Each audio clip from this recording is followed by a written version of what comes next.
Друзья, перед просмотром видео поддержите лайком и подпиской на канал.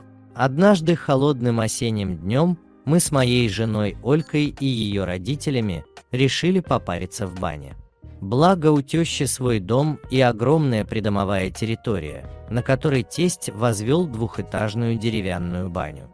Погода за окном была прохладная, лил дождь, и хотелось уже занырнуть в парилку и как следует попариться.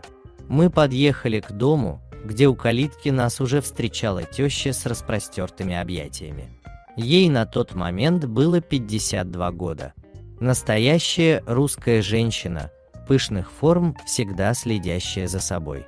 Прическа, маникюр, парфюм были неотъемлемой частью жизни Маргариты Сергеевны. Про таких еще говорят, что называется «и в огонь, и в воду». Она, как обычно, по-родительски, крепко обняла меня, прижала к груди и расцеловала в обе щеки. Закончив со мной, Маргарита Сергеевна принялась за дочь. После долгих объятий мы зашли в дом, где нас уже ждал во всеоружии, с веником и медовухой в руках, Олькин отец. Пока наши женщины хлопотали на кухне, готовив нам закуску к медовухе, мы с тестем принялись топить баню. За рюмочкой домашней наливки тесть разоткровенничался и рассказал, как однажды, будучи примерно моих лет, угораздило его оказаться один на один с дамой в возрасте. «Мне было тогда лет, как тебе сейчас где-то», – начал он. «Мы с ребятами после работы решили отметить день водителя и сели после рабочего дня в гараже. Сидим, выпиваем, болтаем. И тут заходит наш бухгалтер. Пышная баба, лет 50. Подсела к нам, налила себе стакан и залпом проглотила, даже не поморщившись. От такого напора мы с мужиками присвистнули. Ну не прогонять же ее, в конце концов, женщина все-таки. Так она и осталась с нами сидеть. А когда дело близилось к ночи, и мы были уже все изрядно выпивши, мужики начали расходиться по домам. Я пошел проводить нашу спутницу до дома. Наш путь был через парк. Мы присели на скамейку, где она мне и предложила показать, на что способна женщина в самом расцвете сил. Там-то все у нас и произошло.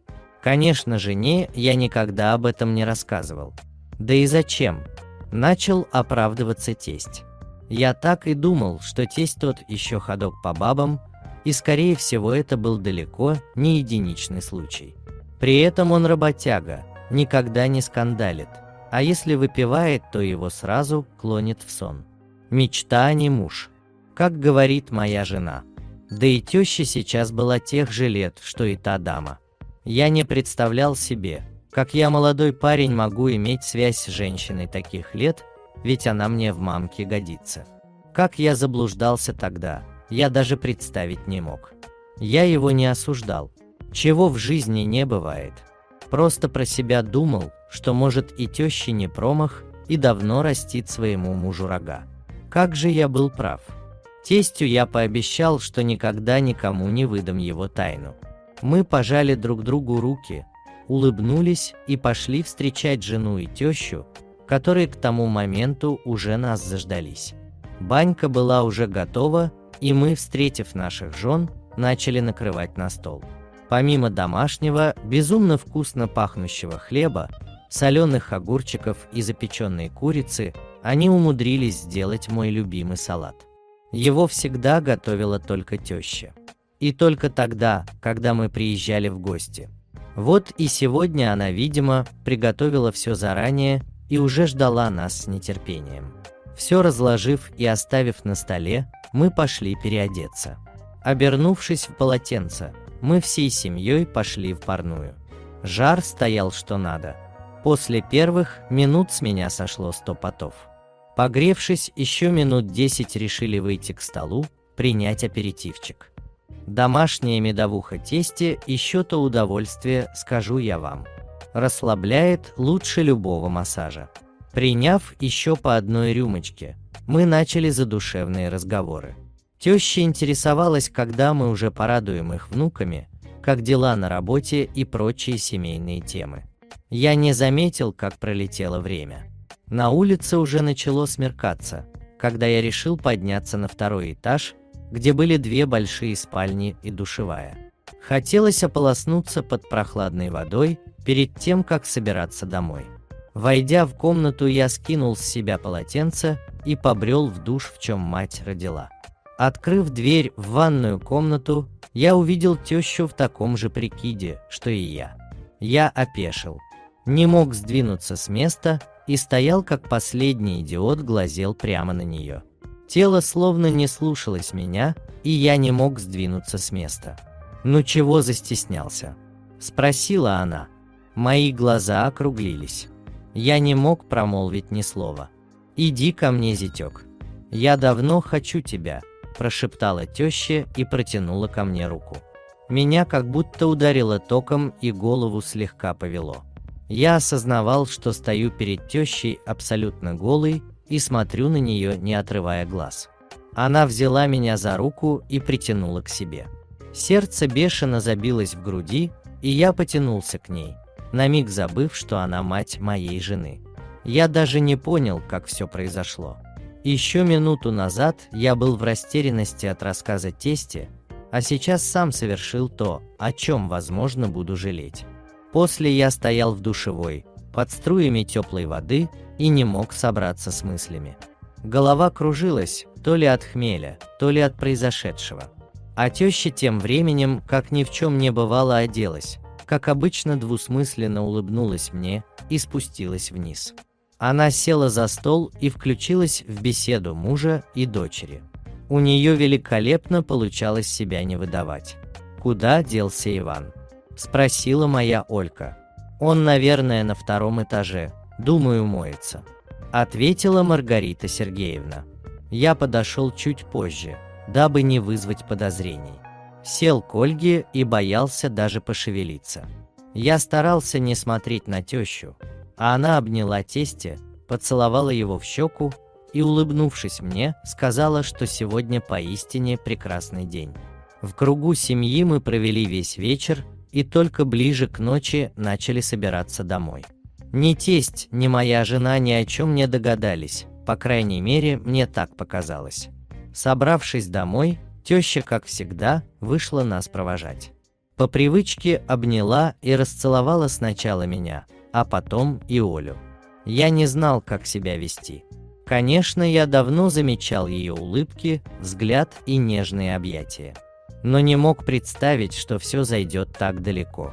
Может, это был алкоголь или желание отведать что-то новое, я не могу найти ответ на этот вопрос. С ней, конечно, на эту тему мы никогда не говорили. Жене я тоже ни о чем не рассказал. Но в гости к ним я стал ездить реже. Ссылаюсь на работу или усталость. Да все что угодно, лишь бы как можно меньше пересекаться. Стыдно ли мне за свой поступок? Пожалуй, да, но изменить уже ничего нельзя. Так в моей любовной истории, пусть и всего один раз, появилась еще одна женщина, теща. Alright, everyone's presentations are done. Nick, the manager, said as he tried to move the discussion forward. Excuse me, I haven't. I recently found out something. Nick interrupted me and began to speak. There's apparently someone in this department who didn't graduate high school and is just a part-timer. Meetings should be for employees only. Absolutely right. His lackey, Mike, of course, agreed with Nick. I'm leaving. After leaving the meeting room, I started to shut down my computer.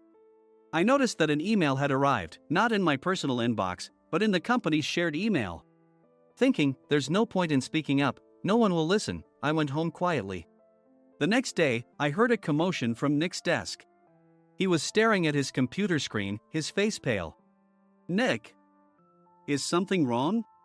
Mike looked at the screen with him. And he turned even paler than Nick. Why is he so angry? Knowing the reason for Mike's distress, I thought to myself, serves them right. My name is Adam. My mother passed away when I was in the 9th grade, and I was raised by my father. Well, you could hardly call it being raised. After my mother passed, my father changed. He drowned his sorrows in alcohol, and though he still went to work, he squandered our living expenses on horse racing. Because of that, I had to start working part-time as soon as I entered high school. Every month, I went to the convenience store with bills in hand that couldn't be auto-deducted from my father's account.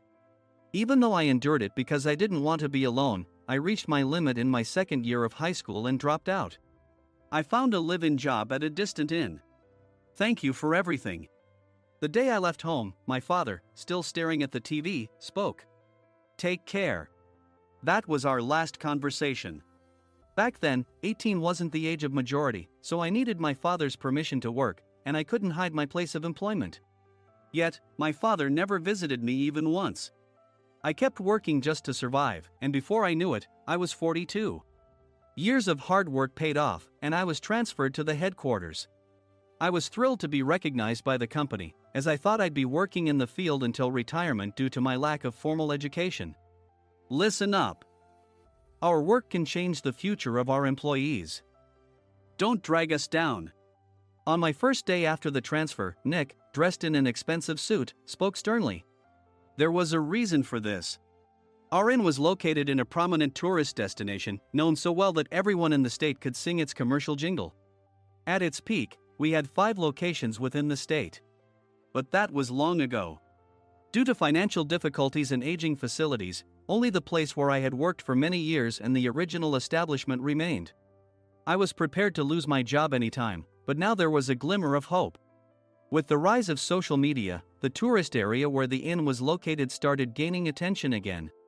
Depending on how hard the sales department, where I was transferred, worked, we could either thrive or be forced to give up this prime location to the new hotel chains continuously popping up.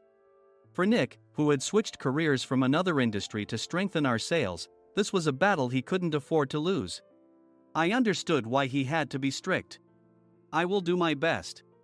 Nick sneered at my enthusiastic declaration. Did you not hear what I said? I'm sorry. I thought I was listening carefully. Out of habit from years of customer service, I apologized reflexively, though I had no idea what had offended him. Someone was watching me with a smirk. In this department, there are those who are expected to excel and those who have been shoved here because they have nowhere else to go. You are the latter. It was Mike, the section chief. He's 7 years younger, at 35. But he was called to headquarters much earlier than I was and had been moving around within the headquarters ever since. I'm not jealous, but I can't accept that he's my boss. Graduating from a prestigious university, he has an unusually high pride and caused many problems as a newbie, making things very difficult for me when I was the front desk leader. When I found out Mike was transferred to the sales department a month before me, I was disheartened. Mike is right. With just a middle school diploma, there's not much you can do. Don't even think about achieving results. As if I didn't exist, Nick remarked, I'm thirsty. Mike eagerly ran to the coffee maker. It seems Mike is Nick's lackey. I regretted being happy about my transfer to headquarters, wishing I had stayed on site forever. Send a direct mail to every company on this list by the end of the day. Nick only assigned me tasks that even a new graduate could handle. What? There are over 1,000 companies. You want me to send to all of them by today? Yes, if you and your fellow misfits split the work, even those with nowhere else to go should finish by today. I glanced at the employees typing away expressionlessly. They were worn out from customer service, only thinking about leaving on time, or were women reassigned after having children, with zero motivation for work. Even Sam, a new graduate from the same university as Mike, who was supposed to be among the expected achievers, had no enthusiasm for the job, having joined the company wanting to do customer service. I don't care what they say, I plan to quit anytime, he said. Only Nick and Mike were highly motivated, making all the decisions between the two of them. I originally only wanted to work at the inn to survive and had no particular attachment to this job. I swallowed my words, thinking I had no right to reprimand them. About a month after the transfer, Nick told us with a frustrated look. To commemorate the 50th anniversary, we've decided to create a plan exclusive for one group per day. Originally, Mike and I were supposed to come up with it, but our president, Mr. Thompson, insists on hearing everyone's opinions. So, you all get a chance. As Nick explained, Mike began handing out prints. Make sure not to embarrass Nick. If your ideas are half-baked, you'll have to redo them. It seemed that they had printed his handwritten notes by Mr. Thompson, which included several questions and a section for free responses. It made sense why Nick had to seek our input, given that all responses had to be submitted to Mr. Thompson. We were given a week to think about it, and a meeting was scheduled to compile our ideas. My plan is to let guests enjoy both the old and modern America. Nick began the presentations. Guests would watch a master confectioner at a nearby traditional sweet shop make sweets in front of them. The welcome drink would be premium tea in a bottle. Nick's plan was certainly attractive. After his presentation, Nick called on us to present in the order we were seated. Just as I stood up for my turn. All right, everyone's presentations are done. Excuse me, I haven't. I recently found out something. Nick interrupted me. There's someone in this department who didn't graduate high school and is just a part-timer. He was likely talking about me. I joined the company as a part-timer and was made a full-time employee when I turned 20. That was 20 years ago, so Nick and Mike probably had no chance to know until recently. Meetings should be for employees only. Absolutely right. After that, Nick kept creating opportunities to solicit everyone's opinions, purposefully excluding me from speaking. The meeting unexpectedly heated up and went past the scheduled end time. A few people asked to leave, and the discussion continued with the remaining few. Still here? Normally, you'd leave in that situation. Though I had no attachment to the job initially, hearing kind words from customers made me want to make them happier. For someone like me, with nowhere to go, the inn was my home and customer service was my life. I felt pathetic about my current self. I'm leaving. I left the conference room and started shutting down my computer. I noticed an email had arrived, not in my personal inbox, but in the company's shared email. Thinking no one would listen to what I had to say anyway, I quietly went home. The next day, while preparing the DM as instructed, I heard a commotion from Nick's desk. In his haste to stand up, he hit his knee on the desk. He stared at his computer screen, his face pale. Nick! What's wrong? Mike, thinking he should be the first to rush over, approached Nick while still wearing his coat. He peered at the screen with Nick. And he turned even paler than Nick. Why is he so angry? Who is responsible for this company? Nick, more irritated than ever, asked, and Mike answered without checking. Probably Sam. Sam wasn't there because he was attending a morning training session for new hires. Nick gave up on getting angry and returned his gaze to the screen. They were looking at an email that arrived right after the end of the working day yesterday. Apparently, no one, including me, had checked it before leaving. The email was from a large company that used us for their annual employee trips. The president and executives of that company also frequently used our services personally. President of the company, Mr. Mason himself, had declared that neither he nor his company would ever use our services again. Well, some companies cancel their employee trips or stop using our services due to financial struggles. Let's just move on. Mike kept wiping the sweat from his forehead with a handkerchief. Knowing why Mike was so agitated, I quietly watched their interaction. Do you know how much revenue we get from that company? We can find other guests to fill the rooms, but we'll lose the banquet costs, gift shop revenue, rental car fees, and more. Moreover, the gifts were supposed to be prepared by the traditional confectionery shop involved in Nick's proposed plan. If it's known that we incurred such a huge loss at this critical time, Nick's position in the company would be jeopardized. Nick took a deep breath, seemingly trying to calm himself. All right, Mike. Go to New York right now and apologize to Mr. Mason. What? You're coming with me, right? I have urgent work to do. I trust you, which is why I'm entrusting this to you. Please. Mike, believing Nick's sincerity, agreed with a determined look on his face, saying, yes. That's Nick for you. Even if Mike went to apologize, Nick would shift all the blame onto him if the client didn't change their mind. Well, it was Mike's fault to begin with, so it served him right. About 3 hours later, Sam answered a call from somewhere and repeatedly apologized, saying, I'm very sorry. Everyone watched to see what was happening. After ending the call, he informed Nick with a weary tone. When Mike arrived at the client's company, he only made things worse, further infuriating Mr. Mason. He was demanding, get his boss here immediately. It was no wonder Sam was exhausted, dealing with such a call right after returning from training. What is that idiot doing? Alright, Adam, you're coming with me. If sacrificing Mike didn't work, then I must be next. Normally, I'd want to refuse at all costs, but I saw an opportunity in this situation. If I can be of assistance, I'd be happy to join you. I obediently followed Nick, and we flew to New York. When we introduced ourselves at the reception, it became clear how serious the situation was, as the receptionist personally escorted us to the president's office. Angry voices leaked through the door, making both Nick and me uneasy. Excuse me. I'm Nick, the supervisor. I understand my subordinate has caused you trouble, and I deeply apologize. Nick, with his experience in the corporate world, knew enough to offer an apology before excuses. However, his customer service skills left much to be desired. I sighed as I saw Mike trembling like a small dog in the corner of the room. What kind of training are you giving your subordinates? Mr. Mason glared at Nick with a red face. The intensity of his gaze made even Nick take a step back. Regrettably, I joined this company only 2 years ago and was unaware of Mike's issues. I should have identified his shortcomings sooner. Indeed. I should have realized sooner. No sensible person would come to apologize and then give a lengthy presentation on the drawbacks of not using their in. Nick froze, his mouth slightly open.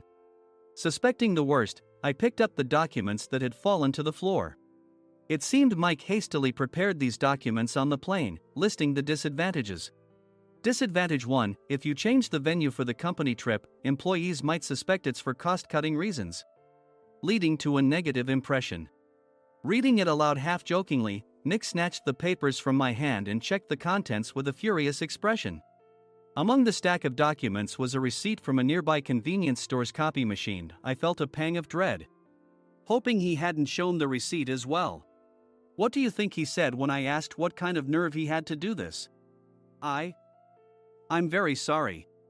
Faced with the dire situation, Nick must have thought there was nothing left to do but apologize. In a voice smaller than I'd ever heard from him, he uttered words of apology. He said, "I'm a Harvard graduate. I don't believe I said anything wrong." Mike! What have you done? Forgetting his plan to pin the blame on Mike, Nick yelled loudly, even in front of Mr. Mason. I didn't do anything wrong. You're still saying that? Look at him. Mike pointed at me with a shaking hand. I was assigned to headquarters in my 20s and now I'm a section chief. This guy only made it to headquarters at 42. Everything I've done proves I was right. So why are we losing the contract? Having said his piece, Mike collapsed to the floor. Of course. You were sent there because you had nowhere else to go. Mike never expected to hear such words from someone he looked down upon. He lunged at me, and Nick hurriedly stepped in to stop him. Mr. Thompson told me Mike is a quick thinker, and to take good care of him. There's no way he was pushed aside. Don't make things worse here. He didn't say quick thinker, he said only quick-witted, didn't he? I don't remember that part. I recalled the many troubles Mike caused when he was a newbie. When Mike was on the front line, his pride was so high that he never apologized to customers. Customer service, especially in our job, doesn't work alone. It brings both good and bad situations.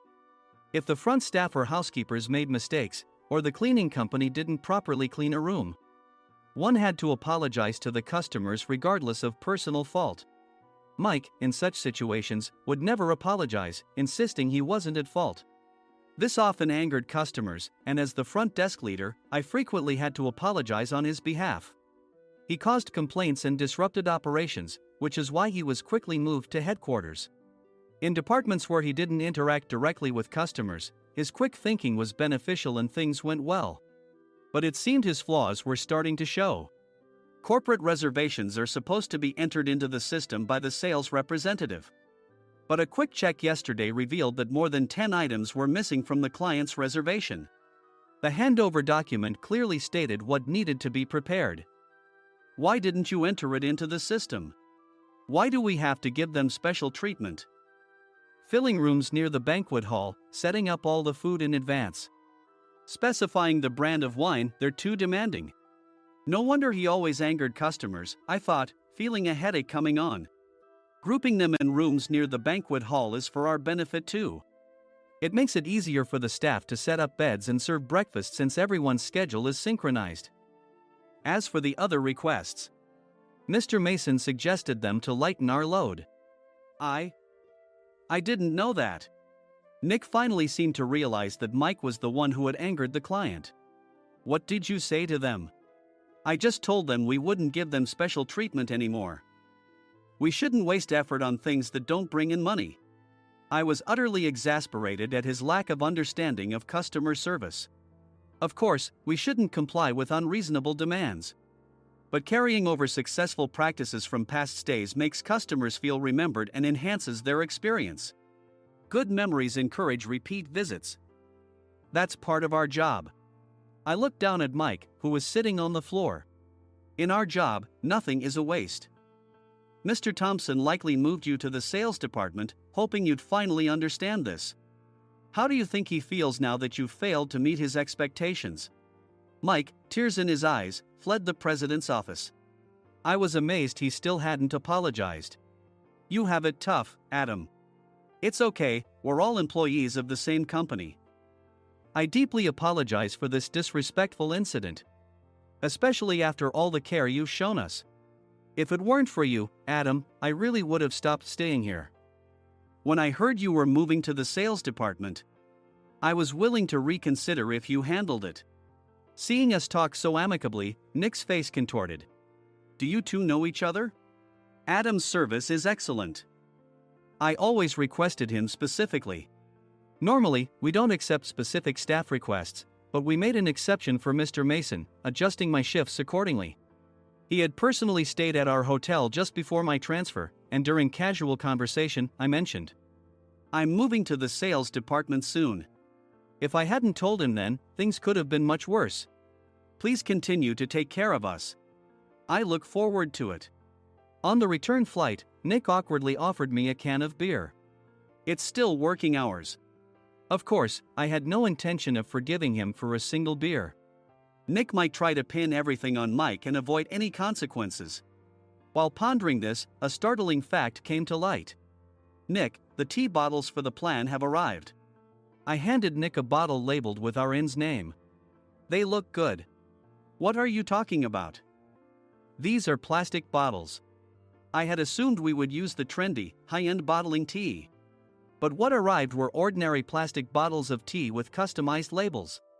The only unique aspect was the label, which had the inn's name, making it look customized. Upon further investigation, I discovered that a substantial amount of money was set to be paid to the tea company. It was priced like bottling tea. Does this plastic bottle really cost $100 each? The tea inside is specially blended for us. The extra cost is for that. Wouldn't it be better to use another tea company? Or is there a specific reason we must use this one? As Nick continued to make excuses, I showed him a printed email. I informed the tea company's president, Mr. Mitchell, that we discovered irregular payments and he confessed. He said you two were high school classmates and planned to split the extra money. That idiot. Why did he confess? That's not important. You should worry about yourself, this could turn into a police matter. Opening the bottle cap, I suggested. How about calming down with this tea? It supposedly has a relaxing effect. Nick drank the tea frantically. In the following days, decisions were made about their fates. Mike was reassigned to the General Affairs Department, with no chance of transfer or promotion, as per Mr. Thompson's orders.